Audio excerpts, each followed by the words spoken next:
السلام عليكم ورحمة الله وبركاته. أهلا بكم أصدقائي في قناة تال سبورت. موعد معلقين مباراة الهلال والأخدود في الجولة السادسة والعشرون من دوري روشن السعودي 2023-2024. صديق، قبل أن نبدأ جابك الفيديو لا تنسى اللايك والاشتراك في القناة. تقام مباراة الهلال والأخدود في الجولة السادسة والعشرون يوم الثلاثاء 2 أبريل 2024 على ملعب المملكة أرينا في الرياض. تنطلق صافرة البداية في تمام الساعة 10 مساء بتوقيت مكة المكرمة.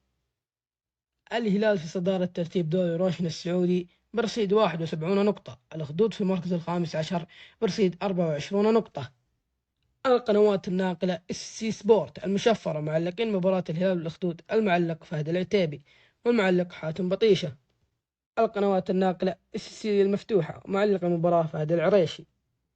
الله يعطيكم العافية أصدقاء تال سبورت.